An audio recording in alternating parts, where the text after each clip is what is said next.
செங்கண் நெடுமாலும் சந்தரி காண்பரிய பொங்கு மலர்பாதம் பூதலத்தே பொந்தருளி எங்கள் பிறப்பறுத்துட்டு எந்தரமும் ஆட்கொண்டு தெங்கு தீரல் சோலை தென்னன் பெருந்துரையான் அங்கணன் அந்தணன் அரை கூவி வீடருளும் அங்கருணை வார்களே பாடுதுங்கான் அம்மானாய்.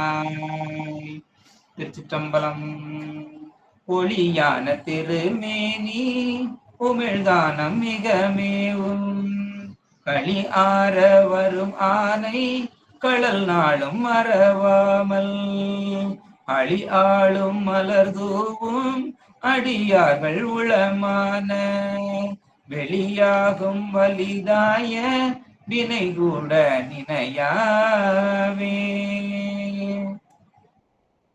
பண்டை மறை வண்டரற்ற பசுந்தேர் ஞானம் பறிந்து ஒழுக சிவகந்தம் பறந்து நார கண்ட இதய கமல மொழிகள் எல்லாம் கண்டிரப்ப காசினி மேல் வந்த அருட்கதிரோன் விண்ட மலர் பொழில் குடை சூழ் வெண்ணை மேவும் மெய்கண்ட தேவன் மிகு சைவநாதன் புண்டரிக மலர்தாழச் சிரத்தே வாழும் பொற்பாதம் எப்போதும் போற்றல் செய்வான். கருணை ஒளி திருமுகத்தில் திருநீற்று நுதலும் கண்டாரை வசப்படுத்த கனிந்த வாயழகும் பெருமை தரு துறவோடு பொறை உளத்தில் பொறுத்தேன் பிஞ்சகனார் மலர்தாள்கள் பிரியாத மனமும் மறுவினர்கள் அகலாத ஞானமே வடிவான் வளர்துரை செய் சிவஞான மாமுனிவன் மலர்தாள் ஒரு பொழுது நீங்காமல் எமதுளத்தின் சிரத்தில் ஓதியிடு நாவினில் என்று முன்னி வைத்தே உரைப்பான். திருச்சிற்றம்பலம். பெருமானுடைய பெரும் கருணையினாலும் இருவர்களும் குருவர்களும் கூட்டிவிக்க நம்மளுடைய உமாபதி சிவமையா அவர்களுடைய திருவடிகளை வணங்கி மாதவ சிவஞான சுவாமி அவர்களுடைய திருவடிகளை வணங்கி இங்கு கூடியிருக்கக்கூடிய அடியார் பெருமக்களுடைய அனைவருடைய கமலபாதங்களையும் வணங்கி உமாபதி சிவமையா அருளிய சிவபிரகாசம் என்னும் சாத்திர நூலை நாம் தொடர் சிந்தனையாக சிந்தித்து வந்து கொண்டிருக்கின்றோம். அந்த தொடர் சிந்தனையில நம்ம இதுவரைக்கும் கிட்டத்தட்ட 43 பாடல்களை 42 பாடல்களை நம்ம சிந்திச்சிருக்கிறோம். அதுல முதல்ல 26வது பாடல்ல இருந்து நம்ம தத்துவத்தை பத்தி பார்க்க ஆரம்பிச்சிருக்கிறோம். தத்துவங்கள் எப்படி தோன்றுது அப்படிங்கிறத அந்த 26வது பாடல்ல இருந்து நம்ம ஒவ்வொரு பகுதியா பார்க்க ஆரம்பிச்சிருக்கிறோம். அதுல 27வது பாடல்ல இந்த வைகாரி அகங்காரத்துல கண்மேந்திரியமும் தாமசத்துல இருந்து சூக்கும தூல பூதங்களும் எப்படி தோன்றுது அப்படிங்கிறதெல்லாம் அதுல பார்த்தோம். அதனுடைய ஒவ்வொரு அதிதெய்வங்கள் யாரு யாரு அப்படிங்கிறதெல்லாம் பார்த்தோம். 28வது பாட்டுல கண்மத்துடைய இலக்கணத்தை குறித்து சிந்தித்தோம். 28வது பாடல் கண்ம இலக்கணம், கண்மம்னா என்ன, அது எப்படி நம்மகிட்ட வேலை செய்யுது அப்படிங்கிறத பார்த்தோம். அதுல இருந்து 29வது பாடல்ல இந்த பிராரத்த வினையும் எப்படி வருது அப்படிங்கிறதெல்லாம் அந்த பாடல்ல சிந்தித்தோம். அதன தொடர்ச்சியாக நம்ம இந்த 30வது பாடல்ல எதை குறிச்சு சிந்திச்சோம் அப்படின்னா ஆகாமியமும் சஞ்சிதத்தையும் குறிச்சு சிந்திச்சோம். ஏன்னா பிராரத்தை 29ல சிந்திச்சதுனால 30ல ஆகாமியமும் சஞ்சிதமும் எப்படி இருக்குது அப்படிங்கிறத சிந்தித்தோம். அடுத்து அதுக்கு இதெல்லாம் இருந்தாலும் இந்த வினைகளை எல்லாம் நம்ம எப்படி நீக்கலாம் அப்படிங்கிறத குறிச்சு சிந்திக்கும் போது அதுக்கு பிராய சித்தமும் இருக்குது அப்படின்னு சொல்லி 31வது பாடல்ல நம்ம பார்த்தோம். உற்றதொழில் நினைவு உரையில் இருவனையும் உழவாம் ஒன்று ஒன்றால் அழியாது ஊன் ஒழியாது ஒன்னில் மற்றவற்றில் ஒரு வினைக்கு ஒரு வினையால் வீடு அப்படின்லாம் பார்த்தோம். ஏன்னா நம்ம எல்லாமே அனுபவிச்சுத்தான் கழிக்கணும் அப்படின்னு நமக்கு ஒரு சித்தாந்த கருத்து இருக்குது. ஆனா அந்த அனுபவிச்சுத்தான் கழிக்கணும் அப்படிங்கிறது என்ன விதி அப்படின்னா அது நமக்கு பொது விதி. பொதுவா எல்லாருக்கும் சொல்லக்கூடியது கண்டிப்பா நம்ம வினை எப்படிதான் செய்யணும், அனுபவிச்சுதான் கழிக்கணும் அப்படின்னு பாக்குறோம். ஆனா அனுபவிக்காமலும் கழிக்கலாம், அதுக்கு பிராயச்சித்தம் இருக்குது அப்படின்னா அது எப்படி அப்படிங்கிறத அந்த 31வது பாடல்ல பார்த்தோம். அது விலையால் ஏற்கும், விலை கொடுத்தும் அதை நம்ம செய்ய வைக்கலாம் அப்படின்னு சொல்லி நம்ம அந்த பாடல்ல பார்த்தோம். அப்ப நம்ம வினை கழியணும் அப்படின்னா என்ன செய்யணும் அப்படின்னா, அது திருவருட்பயன்லயே நம்ம நிறைய 2-3 இடத்துல பார்த்திருக்கிறோம். சரியா? அது வந்து அருளே வந்து சுட்டும், நமக்கு வினை வந்து தாக்காது, நம்மளை தாக்காது. அந்த அருளே என்ன பண்ணும், அந்த வினைய சுட்டு விடும் அப்படிங்கறதெல்லாம் அதுல பார்த்திருக்கிறோம் திருவருட்பயன்ல. அப்ப பெருமானுடைய திருவடியை நம்ம பற்றி கொண்டோம் அப்படின்னா நமக்கு என்ன வராது, அந்த வினையினுடைய தாக்கம் வராது அப்படிங்கிறத பார்க்கிறோம். அப்ப இதைத்தான் நம்ம சிவஞான போதத்திலையும் பார்க்கிறோம். சிவஞான போதத்துல என்ன சொல்றோம் அப்படின்னா, முனிவர்களையும் தாக்குமே அப்படின்னு வந்து பார்க்கும் பொழுது என்ன பண்ணுது, அது வந்து காயம், சரியா, காயம் போல காய வாசனை வேலை செய்யாது, அது போல இந்த மல வாசனை வந்து என்ன பண்ணாது, தாக்காது, வேலை செய்யாது. ஏன்னா இவங்க வந்து எதை நிக்கிறாங்க, அருளை பற்றி நிக்கிறதுனால அப்படிங்கிறத பார்த்தோம். அப்ப நமக்கு வினை நீக்கணும் அப்படின்னா நம்ம யாரை பிடிக்கணும், பெருமானுடைய திருவடியை பிடித்து இருக்கணும். அப்ப பெருமானுடைய திருவடியை பிடிக்கிறது அப்படின்னா என்னது அப்படின்னா, சும்மா நம்ம 4 பதிகம் பாடுறோம், 4 மந்திரத்தை சொல்றோம் அப்படிங்கிறது கிடையாது. தினமும் பூஜை செய்யணும். சரியா? நியமமாக அந்த தீட்சையை எடுத்து பூஜை செய்வதுதான் அவனை வழிபடுவது, அவன் சொன்ன வழியில் படுவதுதான் வழிபாடு அப்படிங்கிறதெல்லாம் நம்ம குறிச்சு சிந்திச்சிருக்கிறோம். அப்ப நம்ம முக்கியமா என்ன பண்ணணும், தொடர்ச்சியாக வழிபாடு செய்யணும் அப்படிங்கறத நம்ம சாத்திர நூல்கள்ல எல்லா நூல்கள்லயுமே பாக்குறோம். அதுக்காக தான் நம்ம படிக்கிறோம். ஏன்னா இதை படிக்கிறதே எதுக்காக படிக்கிறோம் அப்படின்னா, அவன் சொன்ன வழியில நிக்கிறதுக்குத்தான். அப்ப அதை படிக்க படிக்க என்ன பண்ணணும், அதை நடைமுறைப்படுத்தணும் அப்படிங்கிறத நம்மளுடைய நோக்கமாக இருக்கணும். அடுத்து 32வது பாடல்ல இந்த மலங்கள் எத்தனை வகையானது, 5 வகை மலங்கள் அப்படின்னு பாக்குறோம். ஏன்னா நம்ம பொதுவா சொல்றது 3 வகையைத்தான் சொல்லுவோம். சரியா? மலம் எத்தனை, 3 வகை அப்படின்னு சொல்லுவோம். ஆணவம், கண்மம், மாயை அப்படின்னு சொல்லுவோம். இங்க நம்ம சிவபிரகாசத்துல 5 வகை மலங்கள், அந்த திரோதானத்தையுமே சேர்த்து சொல்லுவோம். சரியா? அப்படி 5 வகை மலங்கள் இருக்குது அப்படின்னு அந்த 32வது பாடல்ல சொல்லி 33வது பாடல்ல அவத்தை இலக்கணத்துல சொல்றாரு. சரியா? கேவல அவத்தையை பத்தி 33வது பாடல்ல சொல்றாரு. அந்த கேவல அவத்தை எப்படி இருக்குது அப்படின்னு சொல்லிட்டு, அப்ப அந்த கேவல அவத்தையை சொல்லிட்டு 34வது பாடல்ல எதை சொல்லணும் அப்படின்னா, சகல அவத்தையை பத்தி சொல்லணும். ஆனா அந்த சகல அவத்தையை பத்தி சொல்லாம ஆணவம் அப்படிங்கிற ஒரு மலமே இல்ல அப்படின்னு சொல்றவங்களுக்கு அந்த ஆணவம் இருக்குது அப்படிங்கிறதுக்காக அந்த 34வது பாடல்ல சொல்றாரு. ஆணவ மலம்னு ஒண்ணு இருக்குது அப்படின்னு சொல்லிட்டு, அந்த ஆணவ மலம் இருக்குது அப்படிங்கிறத எப்படி உறுதி செய்யணும் அப்படிங்கிறத 35வது பாடல்ல சொல்றாரு.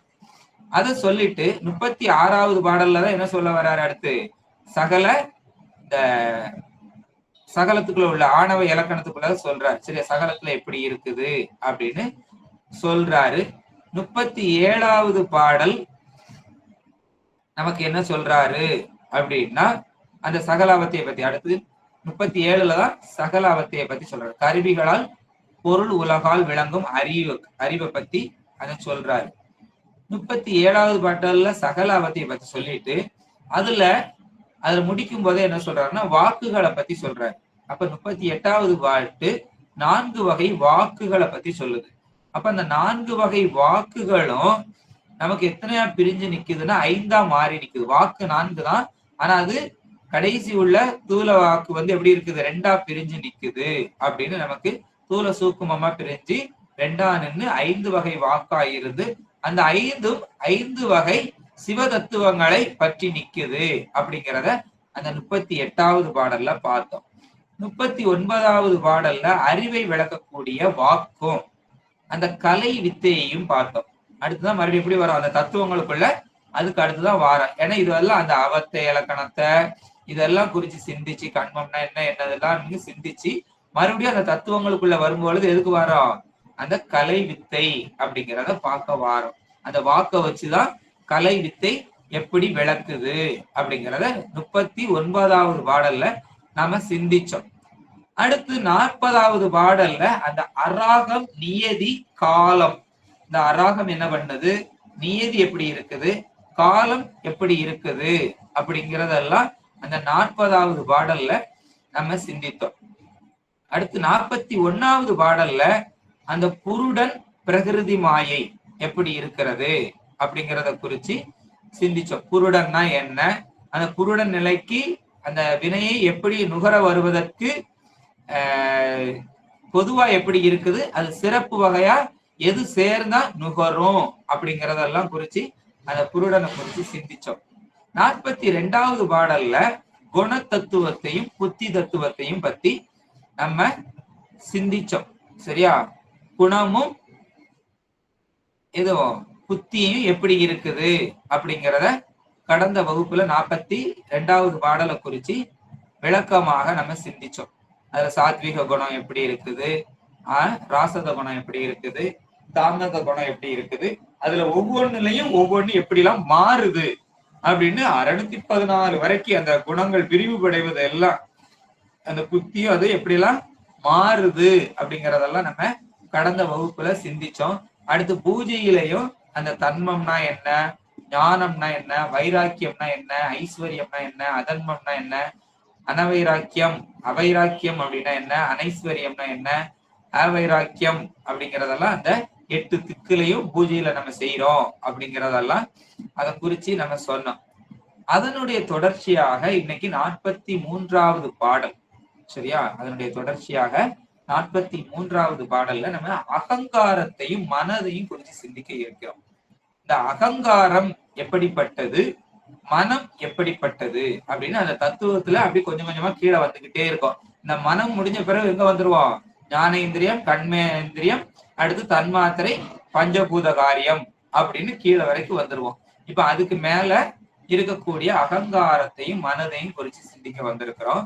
அதுல உள்ள பாடல் சொல்றாரு, ஆன தனு அதனில் உரு அனிலனையும் இயக்கி ஆங்காரம் நீங்காத அகந்தைக்கு வித்தாய், யான் அல்லது பிறர் ஒருவர் எனை ஒப்பார் புவியில் இல்லை எனும் இயல்பினதாய், இந்திரியம் புலன்கள் தான் நுகரும் அளவில் அதில் முந்தி உறும் இச்சைதான் உருவாய், சங்கற்ப சதாகதியும் தந்து மானதம் ஆனது நிற்கும் சிந்தை நினைவு ஐயம் வந்து தரும் மனம் ஒழிய வகுப்பு ஒண்ணாதே. இது நமக்கு உமாவதி சிவமைய பாடலாக கொடுத்திருக்கிறார். அப்ப இந்த பாடலுக்கு முதல்ல பதவுரைய சிந்திக்கலாம். ஆங்காரம் அப்படின்னா அந்த ஆங்கார தத்துவமானது ஆன ஆன தனது அதனில் அந்த கிடைத்த உடம்பில், நமக்கு அதுக்கு கிடைச்சிருக்கக்கூடிய அந்த உடம்புல உறும் அனிலனையும் அதுல உள்ளக்கூடிய அந்த பிராணவாயுவையும் இயக்கி இயங்க செய்து நீங்காத அழியாத, எங்க வரைக்கும், முக்தி வரைக்கும் அது அழியாத அகந்தைக்கு, நான் என்னும் செருக்கு, அந்த செருக்கு அதுக்கு வித்தாய், அந்த செருக்குக்கு மூலமாய் புவியில் என்னை ஒப்பார், இந்த உலகத்துல என்ன போல நிகரானவங்க யாரும் கிடையாது, நான் தான் எல்லாத்துக்கும் சிறந்தவர், நான் தான் எல்லாம் செஞ்சேன், என்னாலதான் எல்லாம் நடந்துச்சுது அப்படிங்கிற அந்த அகந்தைக்கு வித்தாய், அது எங்க, அந்த புவியில. சரியா, யான் அல்லது நான் அல்லாமல் பிறர் ஒருவர் வேறு எவரும் இல்லை என்னும் இல்லை என்கின்ற இயல்பினதாய், அந்த தன்மை உடையதாய். அப்ப நான் இல்லைன்னா அங்க ஒண்ணு நடக்காது அப்படின்னு சொல்லக்கூடிய அந்த குணத்தை தரக்கூடியது அப்படின்னு சொல்றாங்க. இதை நம்ம நிறைய பேரை பார்த்திருக்கலாம்.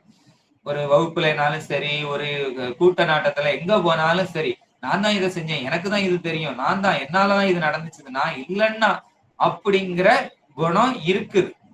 அது எல்லாத்துக்கும் உள்ளதுதான். நம்மகிட்ட குறைஞ்சிருக்குதுன்னா என்ன காரணம் அப்படின்னா, நம்ம அந்த சித்தாந்த வகுப்புகள் எல்லாம் படிச்சு இதெல்லாம் மாயை, இதெல்லாம் நமக்கு ஒவ்வாது, உடம்புக்கு இது ஆகாது அப்படின்னு இந்த அகங்காரத்தெல்லாம் கொஞ்சம் கொஞ்சமா நம்ம விட்டதுனால பெருமான் திருவடியை பிடிச்சுக்கிட்டு இருக்கிறோம். அதனால இந்த அகங்காரத்தை விடுறோம்.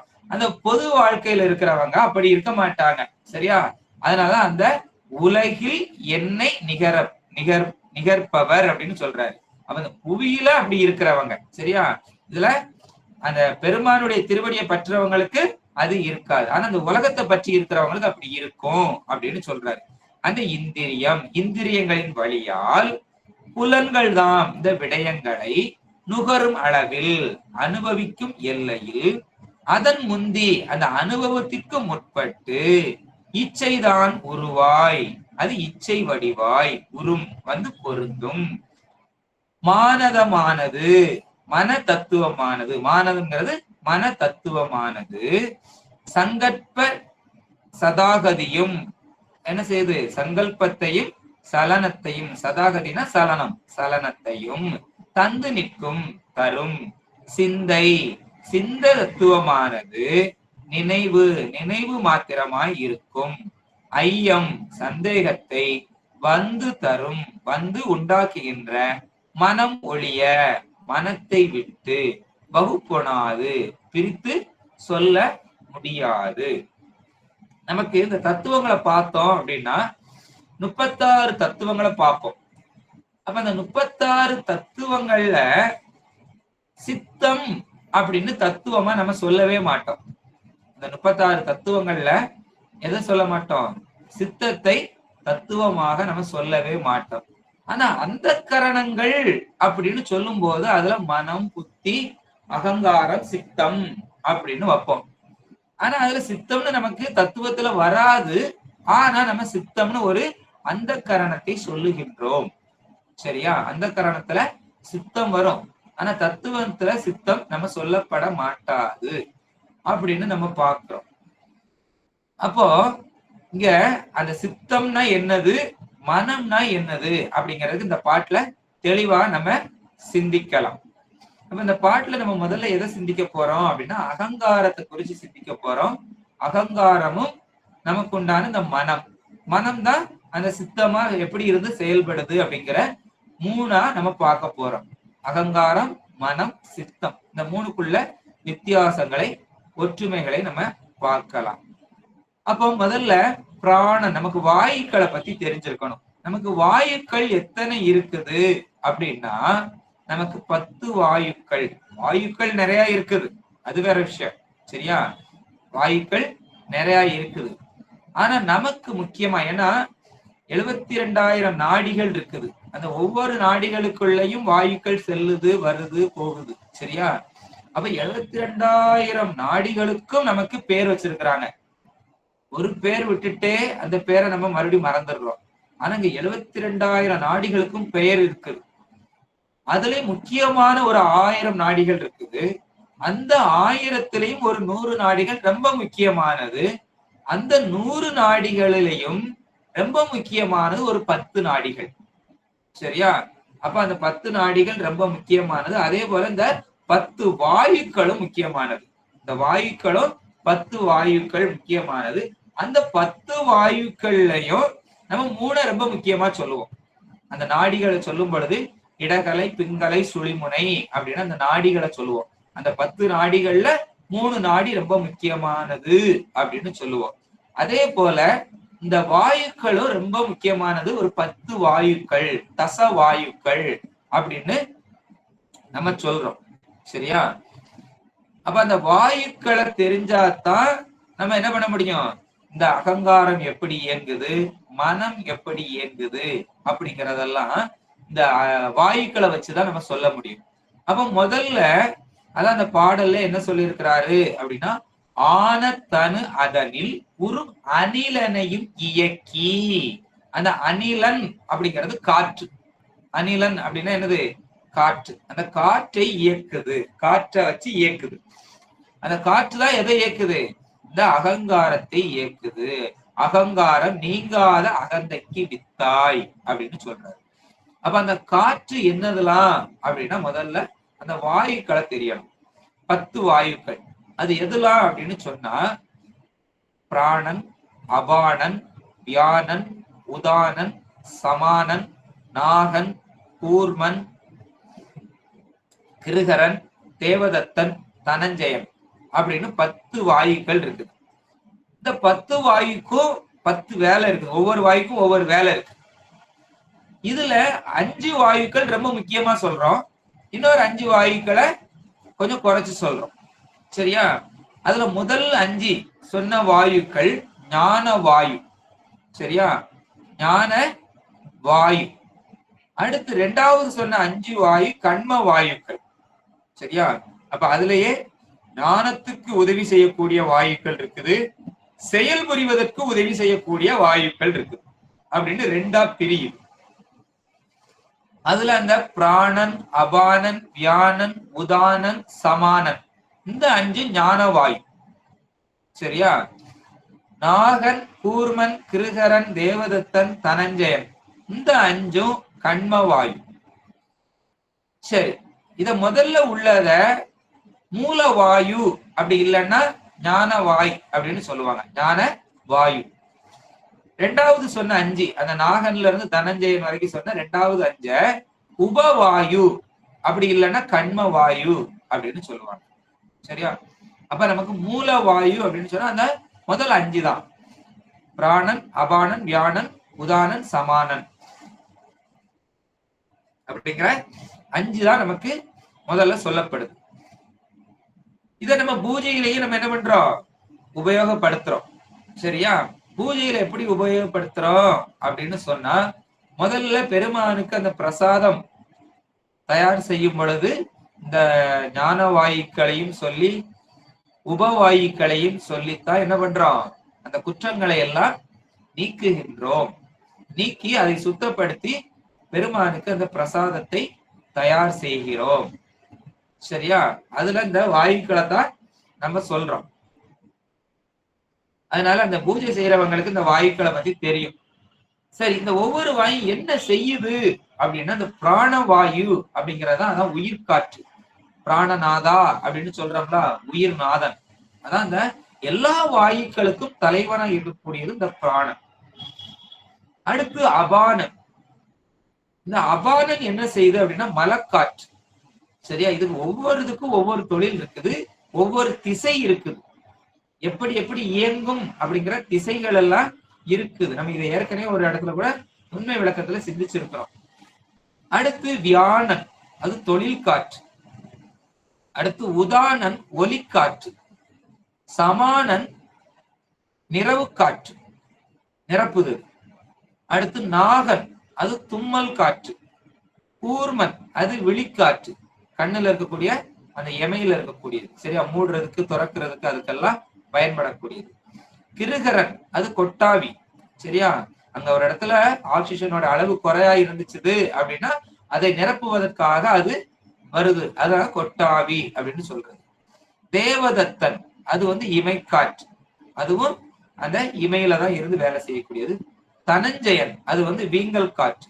நம்ம இறந்த பிறகு உடம்பு என்ன செய்யும், பூதலிக்க செய்து டீகம்போஸ் பண்ணும். சரியா, அது 3 நாள் கழிச்சுதான் அது நம்ம உடம்புல இருந்து வெளியில போகும். எல்லா வாயுக்களும் வெளியில அந்த உயிர் போகும்போதே போனாலும் அந்த தனஞ்சயங்கிற வாயு மட்டும் எத்தனை நாள் இருக்கும், 3 நாள் நம்ம உடம்புல இருக்கும். அது இந்த புதைக்கும் போது அது வரைக்கும் இருக்கும். இப்பதான் அன்னைக்கே எரிச்சிடுறாங்க. சரியா, அப்ப அது 3 நாளுங்களா நம்ம சொல்ல முடியறது இல்ல. அந்த காலத்துல அப்படி புதைக்கிறதுனால அது அப்படி இருந்துச்சு. 3 நாள் வரைக்கும் அந்த உடம்ப வீங்க செய்து அழுக செய்து சரியா மண்ணுல மக்க செய்யறதுக்கு அந்த காற்று உதவும் அப்படின்னு சொல்லுவோம். இது இந்த வாயுக்களை பத்தி நம்ம சிந்திக்கிறோம். அப்போ இதுல ஆனதனு அதனில் சரியா உறும் அணிலனையும் இயக்கி ஆங்காரம் நீங்காத அகந்தைக்கு வித்தாய். இந்த அகங்காரம் இருக்குது இல்லையா, அந்த அகங்காரம் உடம்புல இருக்க வாயுக்களை எல்லாற்றையும் இயக்குவது. சரியா, வாயுக்களை எல்லாற்றையும் இந்த அகங்காரம் தான் இயக்குவது. அப்போ உடம்புல உள்ள அணிலன்னா வாயு, அதை இயக்கி காற்று அதை இயக்கி பிராணன் முதலிய தச வாயுக்களை இயக்குது. இந்த அகங்காரம் 10 வாயுக்களையும் இயக்குது. அந்த 10 வாயு தான் என்னது அப்படிங்கிறத இப்ப பார்த்தோம். சரியா, அப்படி இயக்கி அகந்தைக்கு வித்தாய், அகந்தையை உண்டு பண்ணுகிறது. ஏன்னா இந்த காற்று மட்டும் இந்த உடம்புல இல்ல அப்படின்னா நம்ம எப்படி இருப்போம், குணமாயிரும். சரியா, நம்ம உடம்புல காற்று இருக்கணும். அந்த காற்று இருக்க போய் தான் இவ்வளவு அகங்காரம் இருக்குது. யான் எனது அப்படிங்கிற அகங்காரத்துக்கெல்லாம் காரணம் என்னது, இந்த காற்று. இந்த உடம்புக்குள்ள காற்று இருக்கிறதுனாலதான். அதான் காற்றடைத்த பை அப்படின்னு சொல்றோம். இந்த காற்று வெளியில ஓடிருச்சு அப்படின்னா இது என்ன ஆகிரும்? சடம் ஆயிரும். சரியா? சடத்துக்கும் இதுக்கும் ஒண்ணும் இல்ல, வித்தியாசமே கிடையாது. அப்படியே கிடந்த கடையா கிடக்கும். கையை தூக்கி போடாது, காலை தூக்கி போடாது. இது பாட்டுக்கு கிடந்த கடையா மரக்கட்டை மாதிரி கிடக்கும். அதனாலதான் இந்த அகந்தைக்கு வித்தாய் அப்படின்னு சொல்லுது. அடுத்த வரையில சொல்றேன், யான் அலகு பிறர் ஒருவர் என்னை ஒப்பார் புவியில் இல்லை எனும் இயல்பினதாய். சரியா? அப்போ என்னை போல இந்த ஆளே கிடையாது. இந்த உலகத்துல என்ன போல இந்த ஆளே கிடையாது. நான் இல்லைன்னா சரியா, இங்க உலகத்துல ஒண்ணுமே இயங்காது. இந்த வகுப்பா நான் தான் இருக்கணும், இதுக்கு எல்லாத்துக்கும் நான் தான் காரணம். சரியா? இந்த கூட்டத்துக்கு நான் தான் தலைவர், இதுக்கு நான் தான், இதெல்லாம் நான் தான் அரேஞ்ச் பண்ணனேன். இந்த கூட்டத்தெல்லாம் சேர்த்தது, இவங்களெல்லாம் வர வச்சது, இவங்களெல்லாம் படிக்க வச்சது நான் தான், இவங்களுக்கு எல்லாம் சொல்லி கொடுத்தது நான் தான். இதெல்லாம் சாமி கும்பிட ஒண்ணுமே தெரியாம இருந்தாங்க, எப்படி சாமி கும்பிடணும்னு சொன்னது நான் தான். இப்படி எல்லாத்துக்கும் நான் தான் நான் தான் நான் தான்னு அந்த அகங்காரத்தை செய்வது இந்த வாயுக்களாகதான். சரியா? அப்ப அந்த வாயுக்களை இயக்கி என்ன போல ஒரு ஆளு இந்த உலகத்திலே கிடையாது அப்படின்னு சொல்லுது. அது எதனால அப்படின்னா, இந்த இந்திரியம் புலன்கள் தான் நுகரும் அளவில் அதில் முந்தி உறும். அந்த புலன்கள் நுகரும் போதே அது என்ன பண்ணும்? முந்தி வந்து செய்யும், வேலை செய்யும் அப்படின்னு சொல்றாரு. ஒரு புலனை நுகரும் பொழுது அந்த நினைப்பை தான் உண்டாக்குது, நான் தான் உண்டாக்குது அப்படிங்கிற அதை முந்தி செய்யுது. என்ன போல உலகத்துல ஆளு கிடையாது. அந்த தற்போதத்தை முன்னால நிப்பாட்டுது. தற்போதம் நான் தான் அப்படிங்கிற தனக்கு பிறகுதான் எல்லாரும், அதாவது தற்போதம் தன்னை முன்னால நிப்பாட்டு. அது முந்தி வந்து செய்யுமா, நம்ம நினைக்கிறதுக்கு முன்னாடியே அது வந்து செய்யும் அப்படின்னு சொல்றது. அதனாலதான் முன்னால நிக்கும். சரியா? நான் தான் செய்யறேன் அப்படின்னு, நான் தான் செஞ்சேன் அப்படின்னு முன்ன வந்து நிக்கும். இப்படி உண்டாக்குனேன், இதுக்கு எல்லாத்துக்கும் காரணம் நான் தான் அப்படின்னு இந்த அகங்காரம் செயல்படுது. அத தாய்மான சுவாமி சொல்றாரு, காராரும் ஆணவ காட்டை களைந்த கண்ட அகங்காரம் என்னும் கல்லை பிளந்து நெஞ்சகமான பூமி வெளி காண திருத்தி மேன்மேல் அப்படின்னு சொல்றாரு. இந்த ஆணவத்தை காடுன்னு சொல்றாரு. ஆணவங்கிறது பெருங்காடு. அந்த காட்டை களைஞ்சாச்சுன்னா, காட்டுல உள்ள அந்த களைகளை எல்லாம் நீக்கியாச்சு அப்படின்னா, அதுல ஒரு அந்த காட்டுக்குள்ள ஒரு கல்லு கிடக்கு. அந்த கல்லுதான் என்னது அப்படின்னா அந்த அகங்காரம். சரியா? அந்த அகங்காரம் கிடந்த அந்த கல்லுதான் வைராக்கியமா இரும்பு பிடியா பிடிச்சிட்டு கிடக்கு. சரியா? அது இழக மாட்டிக்கு. மணிவாசகரும் சொல்றாருல, நெஞ்சம் ஒரு கல் அப்படிங்கிறாரு, இழகவே மாட்டிக்குன்னு. அதனால இவர் என்ன சொல்றாரு அப்படின்னா, அந்த கல்லை பிளந்து அடிச்சு நொறுக்கணும் அப்படிங்கிறார். அதையெல்லாம் என்ன பண்ணணும்? அடிச்சு பொடி பொடியா நொறுக்கி தூர போடணும் அப்படின்னு சொல்றாரு. அதான் அந்த அகங்காரத்தை உடைக்கணும் அப்படின்னு சொல்றாரு. அப்ப அந்த ஆணவத்தை காடாகவும் சொல்லி அந்த அகங்காரத்தை கல்லாகவும் சொல்றாரு. அந்த கல்லை அப்படியே விட்டுறக்கூடாது, அதை என்ன பண்ணணும்? அடிச்சு உடைக்கணும் அப்படின்னு இந்த தாய்மானவர் சுவாமி சொல்றாரு. அப்ப இந்த கல்லு அகங்காரம் நம்ம சொல்றோம். சரியா? ஆணவத்தை காடுன்னு சொல்றோம், அந்த அகங்காரத்தை கல்லு அப்படின்னு சொல்றோம். அப்ப இந்த ஆணவம் அப்படின்னு சொல்றதுனால அது எங்க நிகழுது அப்படின்னா அறியாமை, அறிவுலதான் நிகழுது அந்த அறியாமை. அப்ப அந்த அறியாமைங்கிற காட்டத்தான் உடைக்கணும். சரியா?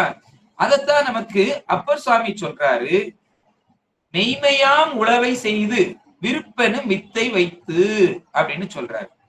அப்ப அவரு அந்த அறியாமைங்கிற காட்டை திருத்தி அதுல உழவு செய்து பயிர் செய்யணும் அப்படிங்கிறாரு. அப்ப அது ரொம்ப கஷ்டம். இவராவது என்ன சொல்லிட்டு போயிட்டாரு, அதை உடைச்சு போட்டுட்டு போயிடணும் மட்டும் சொல்றாரு. ஆனா அப்பர் சாமி அதை சொல்லல, அத அந்த எல்லாம் திருத்தணும். அப்ப அறியாமையை நீக்கி அந்த கரடு முரடா கிடக்க அந்த கல்லெல்லாம் உடைச்சி அந்த வயலை திருத்தி உழவு செய்து அதுல என்ன பண்ணணும்? பயிர் நடணும். விருப்பென்னும் வித்தை, அந்த விருப்பு என்னும் வித்து அப்படிங்கிறது தான் பூஜை அப்படின்னு சொல்றாரு அப்பர் சுவாமி. விருப்பப்பட்டு பூஜை செய்யணும். பெருமான் மேல அன்பு வரணும். அன்பு வர வச்சு அந்த பூஜையை செய்யணும் அப்படின்னு சொல்றாரு. ஏன்னா உழவு தொழில் அப்படிங்கிறது உழத்தல் அப்படின்னா மெய் வருத்தி செய்வது. அதான் மெய்மையாம் உழவை செய்து. அந்த மெய்ய கொண்டு உடம்ப வச்சு செய்யறதுதான் உழவு. ஆனா இந்த நமக்கு அப்படி அதை சொல்லல. சரியா? அது தொழிலை சொல்லி அதுங்க அறிவுல நடக்கணும். அறிவுல என்ன நடக்கணும்? அந்த ஆணவ காட்டை அழித்து அதுக்கு நீ வேலை செய், உழவு செய். அப்ப அதுக்கு படி, நிறைய படிச்சு படிச்சு படிச்சு என்ன பண்ணணும்? அந்த அறியாமையை நீக்கணும். அப்ப அந்த அறியாமை நீங்க நீங்க பெருமான் மேல அன்பு வரும். அந்த அன்பை கொண்டு நீ என்ன பண்ணு? பூசை செய் அப்படின்னு அந்த மெய்மையாம் உழவை செய்து விருப்பென்னும் வித்தை வைத்து அப்படின்னு அந்த பாட்டுல சொல்றாரு. அப்போ நமக்கு எந்த பாடலை எடுத்தாலும் சரி, எந்த நூலை எடுத்தாலும் சரி, நம்ம சித்தாந்தமா இருக்கட்டும், திருமுறைகளா இருக்கட்டும், எந்த பாடல் எந்த நூலா இருந்தாலும் சரி, ஒவ்வொரு வரியிலையும் சொல்லக்கூடியது எதை சொல்லுது அப்படின்னா பூஜை பூஜை பூஜை. இந்த பூஜையை தவிர வேற எதையுமே சொல்லுவது இல்லை அப்படிங்கிறத நாம நன்றாக உணர்ந்து கொள்ள வேண்டும், சிந்தித்துக் கொள்ள வேண்டும். சரியா? ஏன் இதை திரும்ப திரும்ப சொல்றோம் அப்படின்னா இதெல்லாம் பெருமான் நமக்கு உணர்த்துறாரு. யார் மூலமாவது கொண்டு வந்து உணர்த்துறாரு. இன்னும் பூஜை எடுக்காம இருக்கீங்களே, எடுங்க. இன்னும் பூஜை எடுக்காம இருக்கிறோமே, எடுக்கணும் அப்படிங்கிறதுக்கு பெருமான் கொண்டு வந்து உணர்த்தக்கூடிய செய்திகள் தான். சரியா? இது ஒருத்தருக்கான செய்தி கிடையாது. இந்த உலகம் முழுவதும் கேட்கறதுக்காக தான் நம்ம இதை யூடியூப்ல எல்லாம் ஏத்துறோம். சரி, அப்போ எல்லாருக்கும் சைவ நீதி எங்கெல்லாம் போகணும்னு சொல்றோம்? உலகமெங்கும் விளங்கணும்னு சொல்றோம். அப்ப உலகமெங்கும் இந்த செய்திகள் போய் எல்லா ஆன்மாக்களும் அந்த பூஜையை எடுத்து பெருமானுடைய திருவடியை அடையணும், அந்த அகங்காரம் என்ற கல்லை உடைக்கணும் அப்படிங்கிறதுக்கு தான் இது எல்லாரும் சேர்ந்து செய்யக்கூடிய கூட்டு முயற்சி தான். சரியா? அதத்தான் இந்த பாடல்லையும் சொல்றாரு. அப்ப இந்த அறிவுல ஞானம் விளையணும். ஞானம் விளைஞ்சு அந்த பயிர் வளர்க்கிறத சொல்றாரு. அதுதான் அந்த பூஜை அப்படிங்கிறத சொல்றாரு. அப்ப இந்த அகங்காரத்தை, சரி, அகங்காரம் என்கிறது 10 வாயுக்களை இயக்குவது. அப்போ அப்புறம் சொல்றாரு இந்த விடைய நுகர். சரியா? விடைய நுகர் போது நான் அப்படிங்கிற அந்த உணர்வை ஏற்படுத்துவது இதுதான். சரி, அந்த விடயத்தை நுகரும் பொழுது நான் அப்படிங்கிற உணர்வை ஏற்படுத்துவது இதுதான் அப்படின்னு சொல்றாரு. அப்படி ஏற்படுத்தலன்னா என்ன ஆகும்? ஏற்படுத்தினா என்ன, ஏற்படுத்தினா என்ன வருதுன்னு சொல்றோம்? நான், எனது அப்படிங்கிற உணர்வு வருதுன்னு சொல்றோம். இதை ஏற்படுத்தல அப்படின்னா என்ன வந்துரும்? ஏற்படுத்தல அப்படின்னா நமக்கு என்ன கிடைக்காது? அனுபவமே இருக்காது. இந்த யான் எனது அப்படிங்கிற உணர்வு இருக்கிறதுனாலதான் நமக்கு அனுபவம். இந்த உலகத்துல உள்ள உலக அனுபவம், சிவத்து மேல உள்ள சிவ அனுபவம். ஏன்னா சிவத்தை கும்பிடுவதற்கும் யான் எனதுங்கிற அகங்காரம் நமக்கு வேணும். ஏன் அப்படின்னா நான் சிவத்தையே வழிபட்டே தீருவேன் அப்படிங்கிற உறுதி வேணும். அந்த உறுதியை தருவது இந்த அகங்காரம் தான். அதான் பிரபஞ்ச வைராக்கியம் அப்படின்னு சொல்றோமா இல்லையா? பக்தி வைராக்கியம். சரியா? பக்தியும் வேணும், வைராக்கியம் வேணும். பக்தி வைராக்கிய விசித்திரம். சரியா? அதைத்தான் சொல்றாரு அந்த திரு சதகத்துல சொல்றாரு. சரியா? அந்த பாடல் ஃபுல்லாவே அதுதான். பக்தியை பத்தியும் சொல்லுது, வைராக்கியத்தை பத்தியும் சொல்லுது. அதுல முதல் பாட்டு பக்தி, 2வது பாட்டு வைராக்கியம், அது மீதி அது 98 பாட்டும் அதுக்கு பின்னாடி உள்ள இந்த 2 பாட்டுல உள்ள செய்திகளை தான் அதுல சொல்லுது. அப்ப முதல் 2 பாட்டுலயே அது முழுமையா வச்சிருக்கிறாரு. அது என்ன சொல்லணும், என்ன செய்யணும் அப்படிங்கிறத சொல்றாரு. அப்ப இந்த நமக்கு அந்த யான் எனதுங்கிற உணர்வு இருக்கணும். இல்ல அப்படின்னா நமக்கு எந்த அனுபவமும் கிடைக்காது. சரியா? ஆனா அதுல முந்தி நிக்கிறோம் இல்லையா? அதுலதான் வித்தியாசம். சரியா? இந்த உலகத்துல இருக்கும் பொழுது நான் தான் செஞ்சேன்னு முந்தி நிப்போம். ஆனா சிவத்துக்குள்ள வரும்போது எல்லாம் சிவன் செஞ்சாருன்னு அடங்கி நிப்போம். அதுலதான் வித்தியாசப்படும். சரியா? அடுத்து சொல்றாரு, இச்சைதான் உருவாய் சங்கற்ப சதாகதியும் தந்து மானதம் ஆனது நிற்கும் அப்படின்னு சொல்றாரு. அடுத்து மனதை பத்தி சொல்றாரு. இப்ப இவ்வளவு நேரம் நம்ம எதை குறிச்சு சிந்திச்சோம் அப்படின்னா நம்ம இந்த அகங்காரத்தை குறிச்சு சிந்திச்சோம். சரியா? யான் அல்லது பிறர் ஒருவர் என்னை ஒப்பார் புவியில் இல்லை என இயல்கிறதாய் அப்படின்னு சொல்லி இந்திரியம் புலன்கள் தான் நுகரும் அளவில் அதில் முந்தி உறும் அப்படின்னு சொல்லிட்டாரு. சரியா? இது வரைக்கும் அகங்காரத்தை பத்தி சொல்றாரு. அடுத்து இச்சைதான் உருவாய் சங்கற்ப சதாகதியும் தந்து மானதமானது நிற்கும். இது மனதை பத்தி சொல்றாரு. சரியா? அதுக்கு அடுத்ததுலதான், அடுத்த வரியில தான் என்ன சொல்றாரு, சித்தத்தை பத்தி சொல்றாரு. இந்த மனதை பத்தி சொல்லும் போது அப்ப நம்ம இதுக்கு முந்தின பாட்டுல குணத்தையும் புத்தியையும் பார்த்தோமா, அடுத்து அகங்காரத்தை பார்த்திருக்கிறோம். இப்ப இந்த இதுல இந்த பாடல்ல அடுத்த வரிகள்ல எதை பத்தி பாக்குறோம், மனதை பத்தி பார்க்கும்போது சொல்றாரு, இச்சைதான் உருவாய் இந்த மனம் அப்படின்னு சொல்றாரு. அப்ப இந்த மனம் எப்படி இருக்கும் அப்படின்னா இச்சை உருவாய் இருக்கும், இச்சை வயப்பட்டு நிற்கும் அப்படின்னு சொல்றாரு. ஏன் அப்படின்னா இது அராகத்தால் செலுத்தப்படுவது. ஏற்கனவே நம்ம அராகத்தை குறிச்சு பார்த்து இருக்கிறோம். சரியா? இதுக்கு முந்தின வகுப்புகள்ல அராகத்தை குறிச்சு பார்த்தோம். இந்த அராகம் தான் எதை செலுத்துது, இந்த மனதை செலுத்துது. அப்ப மேல இருந்து பார்க்கணும், மேல இருந்து எது எது எதை செலுத்துது அப்படிங்கிறது நமக்கு கண்டிப்பாக விளங்கி இருக்கணும். சரியா? ஒண்ணு மேல இருந்து தெரிஞ்சுக்கிடணும், இல்லைன்னா கீழே இருந்து மேல போக தெரியணும். ஏதாவது ஒரு வழியில இந்த தத்துவங்களை நல்லா தெரிஞ்சு வச்சிருக்கணும். சரியா? இப்ப நமக்கு இறைவனுடைய இச்சா சக்தி இருக்கு. அந்த இறைவனுடைய இச்சா சக்தி அது எதை செலுத்தும் அப்படின்னா மகேஸ்வர தத்துவத்தை செலுத்தும். மகேஸ்வர தத்துவம் எதுல இருக்குது, அந்த சுத்த தத்துவங்களுக்குள்ள இருக்கிறது தான் மகேஸ்வர தத்துவம். சரியா? அப்ப அந்த மகேஸ்வர தத்துவத்தை எது செலுத்துதுன்னா பெருமானுடைய இச்சா சக்தி செலுத்துது. அப்ப அந்த இச்சா சக்தி, பெருமானுடைய இச்சா சக்தி மகேஸ்வர தத்துவத்தை செலுத்தி, அந்த மகேஸ்வர தத்துவம் எதை செலுத்துது அப்படின்னா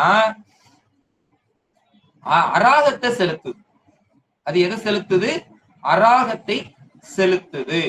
அந்த 7 தத்துவங்கள் இருக்குது இல்லையா, வித்யா தத்துவங்கள், அதுல இருக்கக்கூடிய அராகத்தை செலுத்துது. அந்த அராகம் எதை செலுத்துது அப்படின்னா இந்த ஆன்ம தத்துவத்துல இருக்கக்கூடிய மனதை செலுத்துது. ஏன்னா ஆன்ம தத்துவத்துக்குள்ளதான் உள்ள மனம் வந்துருது. சரியா? கீழே வந்துருது. அதனால இது அந்த மனதை செலுத்துது. அப்ப அந்த மனம் என்ன செய்யுது அப்படின்னா விடயங்களை போய் பற்றுது. இதுதான் நமக்கு தெரிஞ்சுக்கணும். மேல இருந்து கீழே வந்தா இப்படி வர தெரியணும். அப்படி இல்லைன்னா விடயத்தை மனம் பிடிக்குது. மனதை எது செலுத்துது அப்படின்னா அராகம் செலுத்துது. அந்த அராகத்தை மகேஸ்வரம் செலுத்துது. மகேஸ்வரத்தை பெருமானுடைய இச்சா சக்தி செலுத்துது. அப்படின்னு எங்க இருந்து கேட்டாலும் நமக்கு என்ன சொல்லணும், பதில் தெரியணும். இதுதான் எளிமையா படிக்கிறது. சரியா? ஒவ்வொரு இதுக்கும் இப்படி படிச்சு வச்சுக்கிடணும்.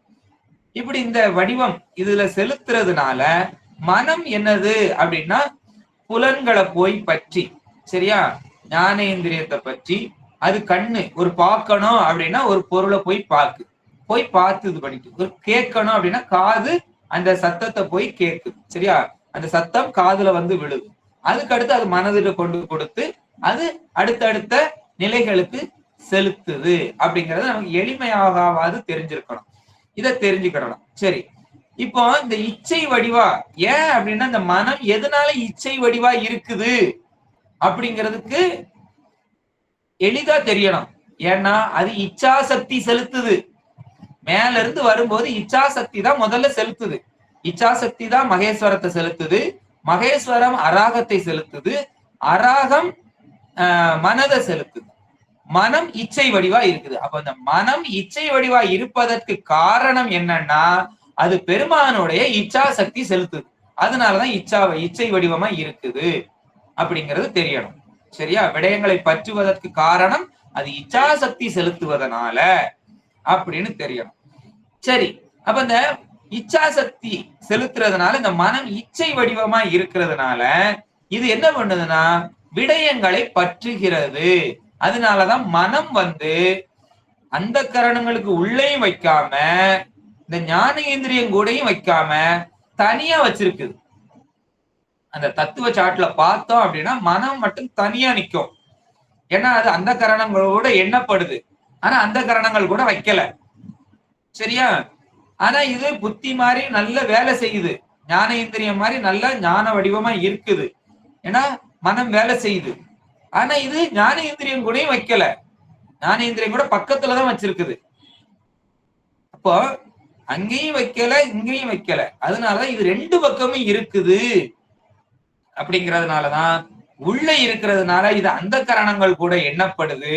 மனம் வெளியில போய் சென்று பற்றுவதனாலதான் இந்த ஞான இந்திரியங்கள் பக்கத்துல வெளியில வச்சிருக்கு. அதனாலதான் அந்த மனதை அந்த 36 தத்துவங்கள் சாட்ல பாத்தீங்கன்னா அது தனியா வச்சிருக்கிறதுக்கு காரணம் அதுதான். அடுத்து இன்னொரு காரணம் என்ன அப்படின்னா, இதெல்லாம் ஏற்கனவே சொன்ன செய்தி தான், சரியா, நம்ம ஏற்கனவே பார்த்திருக்கிறோம். இன்னொரு காரணம் என்ன அப்படின்னா, நம்ம ஆறறிவு படைத்த மனிதர்கள் அப்படின்னு சொல்றதுக்கு ஒவ்வொரு பொறி செயல்படுவதை வைத்துதான் ஓரறிவு, ஈரறிவு, மூன்றறிவுன்னு நம்ம வகுக்கிறோம், சரியா. அப்ப இந்த ஞான இந்திரியங்கள் 5 தான் இருக்கு. அப்ப 5 அறிவு வரைக்கும் தான் வரணும். ஆனா நம்மள 6 அறிவுன்னு சொல்றோம். அப்ப இந்த 6வது அறிவு அப்படிங்கிறது அந்த மனம் நமக்கு செயல்படுவதனாலதான். மற்ற விலங்குகளுக்கு மனம் செயல்படுவது இல்லை. மனம் எல்லாருக்கும் இருக்கும். இந்த 36 தத்துவமும் எல்லாத்துக்கும் உண்டு. ஆனா அது செயல்படுவதில்லை. நமக்கு செயல்படுவதனால நமக்கு என்ன பண்றோம், மனம் செயல்படுவதனால நம்ம மனிதன் அப்படின்னு சொல்றோம். அந்த மனம் செயல்படுவதனால அந்த 5 இந்திரியங்கள் கூட இதையும் வச்சு 6 அறிவு அப்படின்னு நம்மள சொல்றோம். அதான் 6 அறிவு உள்ள மனுஷன் அப்படின்னு நம்மள சொல்றோம், சரியா. சரி, அப்ப நம்ம இப்ப ஒரு பொருளை கேட்கணும். இப்ப நம்ம பாடம் தான் கேட்டுக்கிட்டு இருக்கிறோம், சரியா. இப்ப கேட்கணும் அப்படின்னா இந்த சத்தம் அப்படிங்கிறது உங்களுக்கு வந்து காதுல விழுது, சரியா. அப்ப அதுக்கு காரணமா இருக்கிறது என்னது அப்படின்னா ஒரு பொறி. அது அந்த செவி அப்படிங்கிற ஒரு பொறி.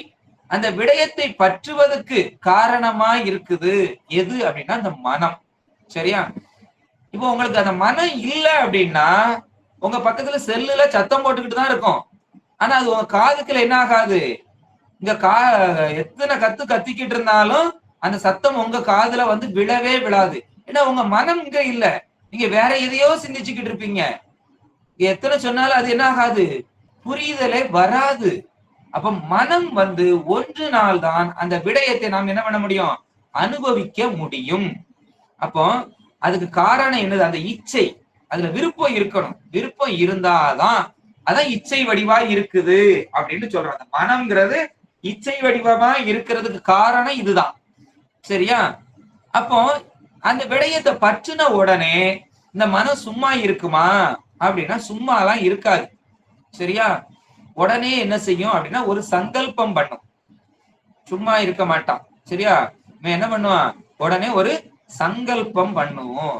இது அந்த சத்தமா இல்ல இந்த சத்தமா அப்படின்னு ஒரு சந்தேகத்தை எழுப்பும், சரியா. இல்ல ஒரு ஆளை பாக்குறோம், தூரத்துல வாராரு, இது அவரா இருக்குமா இல்ல இது இவரா இருக்குமா அப்படின்னு என்ன பண்ணும், ஒரு பொருளை பார்க்கும் போதே அதுல ஒரு பொது நிச்சயம் செய்யும். அந்த பொது நிச்சயத்துக்கு பேரதான் என்னது, சங்கல்பம். அப்ப அந்த சங்கல்பம் செய்யும் போது அதுக்கு பேர் தான் என்னது அப்படின்னா சித்தம், சரியா. அது சிந்திக்குது இல்லையா, இதுவோ அதுவோ அப்படின்னு சிந்திப்பதுனால அதுக்கு பேர் தான் என்னது, சித்தம். அப்போ மனமா இருக்கும் பொழுது பற்றும், வெளியில போய் பற்றும், ஒரு விடயத்தை பற்றும் பொழுது அது மனம். அந்த மனமே உள்ள வந்துருச்சு, சரி, அந்த உடம்பை விட்டு வெளியில போய் விடயத்தை பற்றுது, சரியா. வெளியில போய் நிக்கும் போது மனமா நிக்குது, உடனே உள்ள திரும்பிருச்சு அப்படின்னா அது உடனே அந்த பொதுவா ஒரு இது பண்ணும், நிச்சயம் பண்ணும். அந்த நிச்சயம் பண்ணும் பொழுது ஒரு சிந்தனை வரும், அது சிந்திக்கும். அந்த சிந்திக்கும் பொழுது அதுக்கு பெயர் என்னது அப்படின்னா அது சித்தம். சித்தமாய் நின்று சங்கல்பிக்கும். இப்ப ஒரு போர்டுல ஒண்ணு எழுதுறோம் அப்படின்னா, இப்ப அடியேன்னு எழுதுறேன்னு வச்சுக்கோங்களேன், பதிப்பசு பாசம்னு எழுத போறோம்.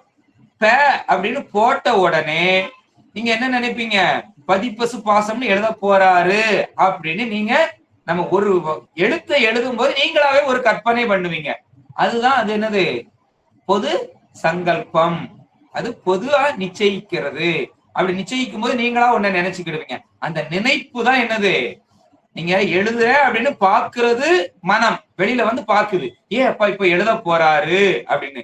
அந்த ப அப்படிங்கிற எழுத்தை எழுதின உடனே நீங்களா ஒண்ணு நினைச்சுக்கிடுவீங்க, பதின்னு எழுத போறாரா பசுன்னு எழுத போறாரா, அந்த பாடத்துக்கு தகுந்தாக்கல என்ன பாடம் எடுக்கிறோமோ அதுக்கு தகுந்தாக்கல இப்ப இதைத்தான் எழுதுவாரு அப்படின்னு நம்மளா ஒரு கற்பனை பண்ணுவோமா இல்லையா. அந்த கற்பனைக்கு தான், சிந்தித்தலுக்கு தான் சித்தம் அப்படின்னு பேரு. சரியா? அது நம்மளா ஒரு கெஸ் பண்றோம், இதா இருக்கும், இதா இப்படி அப்படின்னு. அதுக்கு பேர் தான் என்னது, அந்த சித்தம் அப்படின்னு சொல்லுது. சரி, அப்போ எழுதும் பொழுது, ஆனா நான் அதை எழுதல, பேன்னு எழுதும் போதே பதியும் எழுதல, பசுவும் எழுதல, நான் ஒரு பக்கம் அப்படின்னு பே இக்கம்னு எழுதுறேன்னு வச்சுக்கோங்க. அப்ப நாங்க சிந்தை வந்து ஐயம் வந்துடும். சரியா? ஐயம் வந்து தரும் மனம் வழிய வகுப்பு ஒண்ணாதே.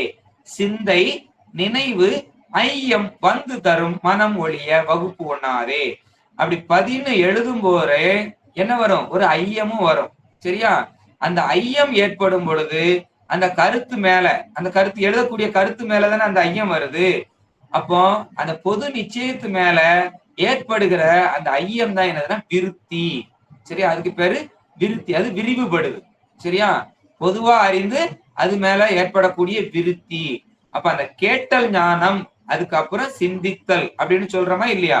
அப்ப அந்த கேட்கறது, அதுக்கு மேல சிந்தித்தல். அப்ப அதுல இருந்து ஒண்ணு என்ன ஆகுது, விருத்தி ஆகுது. அதுதான் விருத்தி. அப்ப ஐயம் வரும் பொழுது இந்த மனம் என்ன ஆகுது, இன்னும் சிந்தித்தலை கூடுது, பலபட சிந்திக்குது. சரியா? அதனாலதான் நமக்கு இந்த மனதை பத்தி நிறைய சித்தாந்த பாடல்களும் இருக்குது, நம்ம தோத்திர பாடல்களே நிறைய இருக்குது.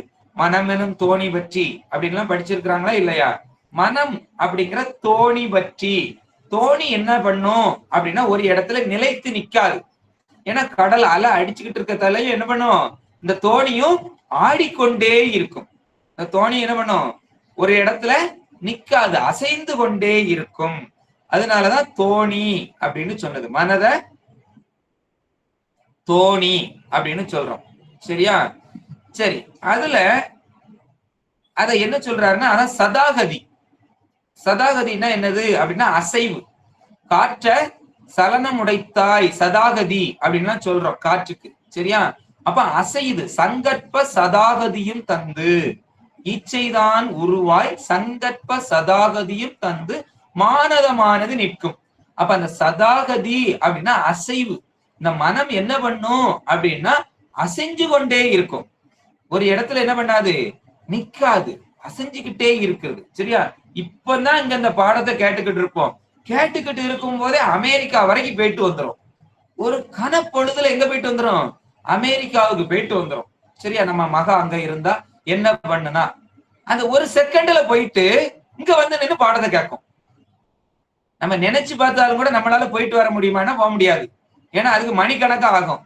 ஆனா இந்த மனம் என்ன பண்ணும், ஒரு செகண்ட் பொழுதுல அமெரிக்காவுக்கு போயிரும், ஐரோப்பாவுக்கு போயிரும், ஆஸ்திரேலியாவுக்கு போயிரும், இந்தியாவுக்கும் வந்துடும். சரியா? அந்த மாதிரி அவ்வளவு சதாகதி, அவ்வளவு அசைவு, வேக வேகமா. அதனாலதான் நம்ம என்ன செய்யறோம் அப்படின்னா பிரார்த்தனை வைக்கும் போதெல்லாம் அதெல்லாம் பலிக்கிறதுக்கு காரணம் அதுதான்.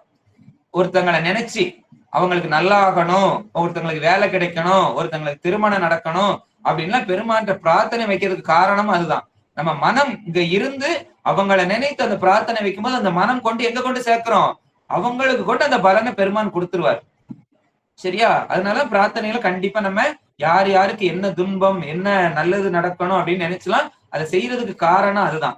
அதனாலதான் அர்ச்சனை பண்றோம். கோயில்கள்ல அர்ச்சனை பண்றதெல்லாம் சும்மா இல்ல. சரியா? எல்லாமே காரண காரியம்தான். சரியா? அவ்வளவு தூரம் போய் வேலை செய்யும். இங்க இருக்க பெருமான் நம்ம மனசுக்குள்ள வந்து அங்க கொண்டு சேர்த்துருவார். நீ இதை செஞ்ச, அதனால அந்த பலனை கொண்டு அப்படி சேர்க்கறதுக்கு தான். அதனாலதான் நம்ம பெருமான்கிட்ட வேண்டுறது. ஆக்சுவலா பெருமான்கிட்ட நமக்கு வேண்டணும்னு கிடையாது. ஏன்னா பெருமானே எல்லாம் பார்த்து தருவார். இருந்தாலும் அழுத பிள்ளைக்கு கூட கொஞ்சம் கருணை பார்ப்பாரு. எப்ப அழுதுகிட்டே கிடக்க பிள்ளை அப்படின்ட்டு பார்ப்பாருங்கிறதுக்கு தான். சரி, அதனாலதான் நம்ம அதுக்கு பிரார்த்தனை வைக்கிறது. அதான் மனம் வந்து அப்படி சொல்லப்படுது. இவ்வளவு என்னது வேகம் உடைத்தது. அதான் மனம் ஒரு குரங்கு அப்படின்னு சொல்றோம். ஒரு இடத்துல நிக்காது, அசைஞ்சுக்கிட்டே இருக்கு. குரங்கு ஒரு இடத்துல நிக்கும், கிளைக்கு கீழே தாவிக்கொண்டே இருக்கக்கூடியது. சரியா? அதனாலதான் அத அப்படி சொல்லுது. சதாகதி அப்படின்னா காற்று சலனம் உடைத்தது அப்படின்னு சொல்றோம். மனம் ஒரு குரங்கு அப்படின்னு சொல்றோம். ஒரு இடத்துல நிக்காது, விட்டு விட்டு தாவிக்கொண்டே இருக்கக்கூடியது அப்படின்னு. அதுதான் சொல்றாரு திருக்குறள்லையும். திருவள்ளுவர் சொல்றாரு 337வது குறள்ல சொல்றாரு, ஒரு பொழுதும் வாழ்வது அறியார் கருதுவ கோடியும் அல்லவல அப்படின்னு. அடுத்த நொடி நம்ம இருப்போமான்னு தெரியாது. இந்த மூச்சு. சரியா? நம்ம இதெல்லாம் அனுபவமா பார்த்துக்கிட்டு வரோம். ஒவ்வொரு கணப்பொழுது நம்ம சிந்திக்கிறோம், பார்க்கிறோம், கண் கூட நடந்துகிட்டு இருக்குது. அடுத்த மூச்சு விடுவோமான்னு தெரியாது. ஆனா நம்ம என்ன கற்பனை கட்டுறோம்? இன்னைக்கு நாளைக்கு அதை வாங்கணும், நாளை கழிச்சு அந்த பெரிய வீடை கட்டணும், அடுத்து அதுல குடி புகுறணும், அதை செய்யணும், இதை செய்யணும் அப்படின்னு கற்பனை கோட்டை. சரியா? கோட்டை கட்டுறோம், சிந்திக்கிறோம், மனசை வச்சுதான் சிந்திக்கிறோம். இதெல்லாம் மனக்கோட்டை. இதெல்லாம் என்னது? மனக்கோட்டை. மனதை வச்சுதான் கோட்டை கட்டுறோம். சரியா? ஏன்னா இதெல்லாம் நிலையானது கிடையாது இல்லையா? இந்த நினைக்கிறோம், அந்த பணம் வரலன்னா அதுக்கு தகுந்தாக்கெல்லாம் அட்ஜஸ்ட் பண்ணிக்கிடுறோம், வேற ஒண்ண செஞ்சிடறோம். அப்ப அந்த கோட்டையை கட்டுனோமா? கெட்டல. அதெல்லாம் ஒரு நினைப்பு தான். இதை செஞ்சிடணும், அதை செஞ்சிடணும் அப்படின்னு அந்த மனம் வந்து என்ன பண்ணிக்கிட்டு இருக்கு? அப்படி வேக வேகமா போய்கிட்டே இருக்குது. அப்போ இதையெல்லாம் செய்யறதுக்கு அந்த ஒவ்வொரு பொழுதும் சரியா தீர்க்கமா கிடையாது. நம்ம எந்த நொடி பொழுதும் நமக்கு உறுதி சொல்ல முடியாது. ஆனாலும் நம்ம மனக்கோட்டை கட்டிக்கிட்டே இருக்கிறோம். சரியா? அப்ப அந்த மனம் சதாகதி. அப்ப சிந்திக்கும் பொழுது அது தீர்க்கமா நின்று சிந்திக்குது. கொஞ்ச நேரம் நிலை பெற்று இருக்கும். அது சிந்திச்சுக்கிட்டு இருக்கும் போதே என்ன ஆகும்? அது சாத்தியம், அது சாத்தியம் இல்ல அப்படின்னு ஒவ்வொருத்தரையும் வித்தியாசப்படும். அது சாத்தியம் அப்படின்னா அங்க வந்து என்ன பண்ணும்? அந்த அகங்காரத்துல சரி அகங்காரம் வந்து அதுல சாத்வீகம் இருந்துச்சுது அப்படின்னா அந்த அதுக்கு தகுந்தாக்குல ரசனையை மாத்தும். சரியா? ராசதம் இருந்துச்சுதுன்னா அதுக்கு தகுந்தாக்குல அந்த எண்ணத்தை மாத்தும். தாமதம் அதுல வந்து நின்னுச்சுது அப்படின்னா அதுக்கு தகுந்தாக்குல அந்த சோர்வா மயக்கமா கொண்டாந்து நிற்கும். அப்ப அந்த சங்கல்பம் எல்லாம் செய்யும் பொழுது மனதுல இருக்கக்கூடிய விகற்பம் சரியா செய்யும் பொழுது எப்படி இருக்குதோ அப்படி இருக்கிறது மாதிரிதான் விளங்கும் அப்படின்னு சொல்றாரு. அதனாலதான் அந்த இயல்பு எல்லாம் எவ்வளவுதான் அது அந்த இயல்பு அது எவ்வளவுதான் இருந்தாலும் அது என்ன தீர்க்கமா இருக்குதா அப்படின்னா கிடையாது. அது வந்து அந்த காற்றுக்கு தகுந்தாக்கல அசைந்து கொண்டே இருக்குது. சரி, இது எல்லாம் எங்க இருந்து வருது அப்படின்னா மூலப்பிரகிருதியில இருந்துதான். சரியா? அந்த மூலப்பிரகிருதியில இருந்தா கொஞ்சம் கொஞ்சமா கீழ் நோக்கி நம்ம இந்த ஒவ்வொரு ஸ்டெப் பை ஸ்டெப்பா இறங்கி வந்துகிட்டே இருக்குது. இதுல அந்த ராசதம் கூட இருக்குது அப்படின்னா நம்ம என்ன பண்ணுவோம்? வேக வேகமா அந்த வேலையை செய்வோம். ஏன்னா அந்த அரகத்துல என்னது இருக்குது? ராசதம் கூட இருக்கு. ராசதம்னா தொழில், அது உத்வேகம் கூட இருக்கும். அந்த ஊக்கத்தை கொடுத்து அதை என்ன பண்ண அவுட்புட்டை சீக்கிரமா கொடுக்க வைக்கும். புத்தியில கொண்டுட்டு போய் சரியா அதுக்கு பழைய இதெல்லாம் எடுத்து பார்த்து என்னது இருக்குது அப்படின்னு அதெல்லாம் இதுக்கு முன்ன பழைய நிகழ்வுகளை எடுத்து பார்த்து கம்பேர் பண்ணி என்ன பண்ணும்? அதுக்கு கரெக்டான பதில தரும். சரியா? அது குறைஞ்சிருச்சு, அந்த இது குறைஞ்சிருச்சு அப்படின்னா அவனுக்கு என்ன ஆகும்? அந்த காலதாமதம் நகல். சரியா? அந்த உத்வேகம் குறைஞ்சிருச்சு அப்படின்னா அந்த சிந்திக்கக்கூடிய வேகம் என்ன ஆகும்? இப்ப நம்ம வகுப்புல இருக்கிறோம், ஐயா பாடம் எடுக்கிறாங்க, படிச்ச பாடம் தான், எத்தனையோ வகுப்புல எடுத்திருக்கிறாங்க. ஆனாலும் நமக்கு என்ன ஆகுது? கேட்கும் போது மண்டையத்தான் சொறிகிறோம், யோசிக்கிறோம், வரமாட்டிக்குது. அப்ப என்ன ஆகுது? அந்த உத்வேகம் அதுல இல்ல. அந்த நேரத்துல தாமத குணம் வந்து நின்னுக்கிடுது, நம்மள மறைச்சிருது, சொல்ல விட மாட்டிக்குது. புரியுதா? அப்ப அந்த விடயத்தை மனம் பற்றியத புத்திக்கு கொண்டுட்டு போய் புத்தி என்ன பண்ணும்? அது என்னது அப்படின்னு நமக்கு சரியான பதில நம்ம ஏற்கனவே இது பார்த்தோம், புத்தியில இருக்கும்போது பார்த்தோம். ஒரு விடயத்தை வந்து மனம் பற்றிட்டு வந்துச்சுது அப்படின்னா அது சிந்திக்கும். முதல்ல அது சித்தமா இருந்து சிந்திச்சு அதை என்ன பண்ணும்? புத்திக்கு அனுப்பும். புத்திக்கு அனுப்பும் பொழுதுதான் அது உண்மை, சரி, பொய், சரி அப்படிங்கிறதெல்லாம் சரியா சொல்லக்கூடியது அந்த புத்தி தான். ஏன்னா புத்தி தான் என்ன பண்ணும்? பழைய நிகழ்வுகள் எல்லாம் எடுத்து பார்க்கும்.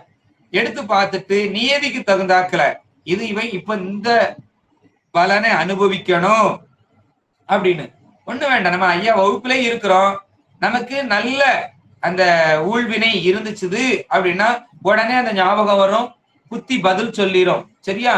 பதில் சொன்ன உடனே நம்ம பதில சொல்லிடுவோம். ஐயா நல்லா சொல்லிட்டீங்க அப்படின்னு சொல்றாங்க. அப்ப நமக்கு சந்தோஷம் வருது. சரியா? இதே இது நமக்கு தெரியும், ஆனா மனசுல இருந்து என்ன பண்ண மாட்டேங்குது? அந்த விட வெளியில வரவே மாட்டேங்குது. ஏன்னா நமக்கு அது துன்பத்தை அனுபவிக்கக்கூடிய நேரம். அப்ப ஐயா என்ன சொல்லுவாங்க? எத்தனை தடவை சொல்லி தந்தாலும் நீங்க படிக்க மாட்டேங்கிறீங்க. சொல்லியிருக்கிறாங்களா இல்லையா? சொல்லியிருக்கிறாங்க. இதெல்லாம் நம்ம கேட்கக்கூடியதுதான். சரியா? அதுதான் அந்த வித்தியாசம். நமக்கு நல்வினையை அனுபவிக்கணும் அப்படின்னா அந்த ஒரு விடயத்தை மனம் பற்றி அது மீள சிந்தித்து சித்தமாக இருந்து சிந்தித்து அதை என்ன பண்ணும், புத்திக்கு அனுப்பும். புத்திக்கு அனுப்பும் பொழுது அதுலயும் சாத்வீகம் இருந்தா சரியா பதில் சொல்லும். அந்த சாத்வீகத்திலேயே ராசதம் கூடிச்சுன்னா உடனே பதில் சொல்லும். இல்ல தாமத குணம் இருந்துச்சுன்னா பதில் தெரிஞ்சு சொல்ல விடாம தடுத்துக்கிட்டு இருக்கும். சரியா? அப்ப அதுல நல்வினை இருந்துச்சுன்னா நமக்கு இன்பமா வந்து சேரும், தீவினை இருந்துச்சுன்னா அது துன்பமா வந்து சேரும், தவறான அவுட்புட்டை கொடுக்கும். அப்படிங்கறதெல்லாம் அந்த புத்தியில சிந்திக்கும் போது நம்ம சிந்திச்சோம். அதான் அந்த சங்கல்பம் பண்ணும் போது சதாகதி. அதனாலதான் நம்ம எப்பவுமே என்ன பண்ணணும் அப்படின்னா, இந்த பெருமானிடத்துல பிரார்த்தனை நம்ம வைக்கிறோம் இல்லையா, பெருமானே குறித்து ஒருமுகப்பட்டு இருக்கணும் அப்படின்னு சொல்றோம். அப்போ எவ்வளவுக்கு எவ்வளவு நம்ம அந்த பெருமானை குறித்து சிந்தித்து ஒருமுகப்பட்டத யோகா தியானம் சொல்றோமா இல்லையா, அவ்வளவுக்கு அவ்வளவு தியானம் பண்ண பண்ண நம் மனம் அலைவாயாமல் இருக்கும். அப்ப மனம் அலைவாயாமல் இருக்கும் பொழுது சித்தம் அதிகமாக சிந்திக்கும். அந்த ஷார்ப் எப்படி இருக்கும், ரொம்ப அக்யூரேட்டா இருக்கும். அப்ப அக்யூரேட்டா இருக்கும் பொழுது நம்ம நினைக்கிறது எதுவுமே தவறாகாது. அப்போ பெருமான குறிச்சு சிந்திக்க சிந்திக்கதான் நமக்கு என்ன ஆகுது, அந்த அவுட்புட் எல்லாம் நல்வினையா மாறி வருது. நம்ம பெருமான குறிச்சு சிந்திக்கல அப்படின்னா நம்ம மனம் எப்படி இருக்கும், சதாகதி உடைத்து அங்கு இங்கும் அலமருந்து. சரியா? ஊஞ்சல் கயிறு போல நம்ம இதுல படிக்கிறோமா இல்லையா, சிவஞான போதத்துல அங்கும் இங்கும் அலமரும். சரியா? ஊஞ்சல் போலதான் அங்க இன்னைக்கு போயிட்டு போயிட்டு வந்துகிட்டு இருக்கோம். ஒரு இடத்துல நில்லாது, ஒரு இடத்துல நிக்கல. ஏன்னா நிலைத்த பொருள் எது அப்படின்னா பெருமான் தான். அப்ப அந்த நிலைத்த பொருள் இடத்துல நிலையா நிக்க வைக்க தெரியணும். அப்படி நிலையா நிக்க வைக்கணும் அப்படின்னா பூசையில அதிக நேரம் இருந்து பெருமான குறிச்சு தியானம் பண்ணணும். அதனாலதான் பூஜையை வந்து சீக்கிரம் முடிக்க கூடாது அப்படின்னு சொல்றதுக்கு காரணம் அதுதான். ஏன் அப்படின்னா நிறைய பேர் என்ன பண்றோம் அப்படின்னா இந்த பூஜையை எடுத்துடுறோம். சரியா? பூஜையை எடுத்துட்டு நமக்கு நம்ம ஐயா கொடுத்த புத்தகத்து படிலாம் செஞ்சோம் அப்படின்னா 2 மணி நேரம் ஆகும். குறைஞ்சது எவ்வளவு நேரம் ஆகும், 2 மணி நேரம் ஆகும் பூஜை செய்யறதுக்கு. அப்ப அந்த 2 மணி நேரம் அப்படின்னு எடுத்துக்கிட்டோம் அப்படின்னா ஒரு நாளைக்கு 2 மணி நேரம், 24 மணி நேரத்துல அந்த 2 மணி நேரம் நம்ம பெருமானை குறித்து சிந்திக்கிறோம். சரியா? பெருமானுக்கு பூ போடுறோம், அபிஷேகம் பண்றோம், அலங்காரம் பண்றோம், தூப தீபம் காட்டுறோம், அவனுக்குள்ள மந்திரத்தை சொல்றோம். அப்ப இந்த பெருமான் கூட ஒன்றுவதற்கான நேரத்தை விரிவுபடுத்துறோம். இது எது காலையிலையும் மாலையிலையும் செஞ்சோம்னா 4 மணி நேரம் ஆகுது. சரியா? ஆனா நம்ம அவசர கதியில இந்த உலகத்துல உள்ள இச்சையினால அதை செய்யணும், இதை செய்யணும், அதை பார்க்கணும், இதை பார்க்கணும் அப்படின்னுட்டு அந்த பூஜை நேரத்தை சுருக்கி 1/2 மணி நேரத்துல செய்யறது, 20 நிமிஷத்துல செய்யறது அப்படின்னு பூஜையெல்லாம் என்ன பண்றோம், தண்ணியை ஊத்துறோம், பூவை போடுறோம், தொடச்சி வைக்கிறோம், உள்ள எடுத்து வச்சிருக்கோம், முடிச்சிடுறோம். கேட்டா பூஜை முடிஞ்சிருச்சு. சரியா? அதே மாதிரி அனுஷ்டானமும் 15 நிமிஷம் 10 நிமிஷத்துல எல்லாம் அனுஷ்டானம் முடிச்சிருந்தோம். சரியா செய்யறதா இருந்தா அனுஷ்டானத்துக்கு 1 மணி நேரம் ஆகும். அப்படி செய்யறதா இருந்தா ஏன் அப்படின்னா அனுஷ்டானத்துல 36 தடவை நம்ம மூச்சு பயிற்சி செய்யணும். 3 இடத்துல வரும். ஒரு இடத்துல வரும்பொழுது 12 சுற்று. சரியா? அப்ப 12 சுற்று 3 இடத்துல அப்படின்னா 36 தடவை வருது.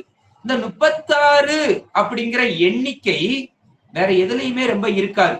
நம்ம எல்லாம் இந்த சித்தாந்தத்துல இல்ல நம்ம இந்த சைவத்துல பார்த்தோம்னா பெருமான குறிச்சு சிந்திச்சா 5 5 பஞ்சபூதம், பஞ்ச வாத்தியம், பஞ்ச கிருத்தியம், சரியா, பஞ்சாட்சரம் இப்படின்னு 5 இது நிறைய பார்த்திருப்போம். இல்லைன்னா 6 8 இதெல்லாம் நம்ம அடிக்கடி சிந்திக்கக்கூடிய எண்கள். சரி, 27 கூட நமக்கு இருக்குது. சரியா? அடிக்கடி சிந்திக்கக்கூடிய எண்கள். இல்ல 108, 1008, 9, 27 இந்த மாதிரி எண்கள்லாம் நம்ம சிந்திக்கக்கூடிய எண். ஆனா இந்த 36ங்கிற எண்ணை நம்ம ரொம்ப எங்கேயும் சிந்திச்சிருக்கவே மாட்டோம். ஆனா இது ஒரு 3 இடத்துல சிந்திக்கலாம் அப்படிங்கிறத அடியேன்னு சொல்றேன் கேளுங்க.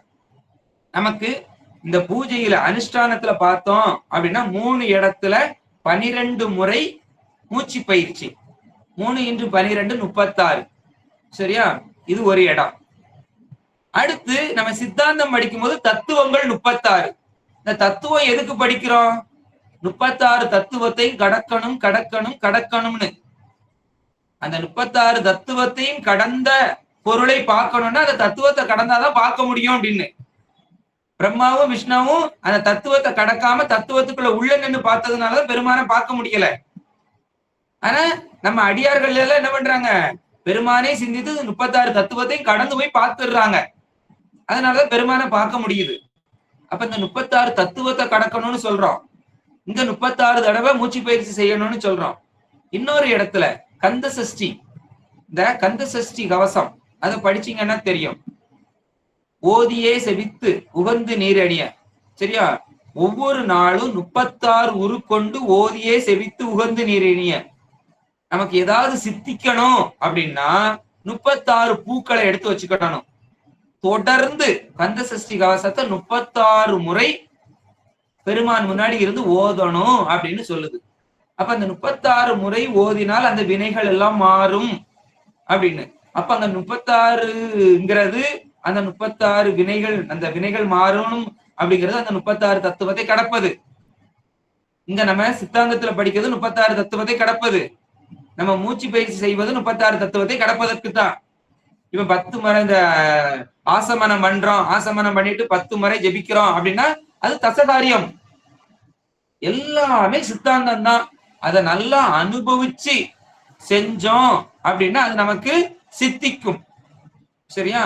அதனாலதான் சொல்லுது. அப்போ அந்த எவ்வளவுக்கு எவ்வளவு பெருமான் கூட இருந்து ஒன்றமோ, மனதை அலைபாய விடாமல் ஒன்றமோ, ஐயம் திரிவு இல்லாம இருந்து ஒன்ற அந்த நித்த பொருளை பிடிக்க பிடிக்க, சரியா, அசையாத பொருளை பிடிக்க பிடிக்க நம்ம மனம் என்னாகாது, அசையாமல் இருக்கும்.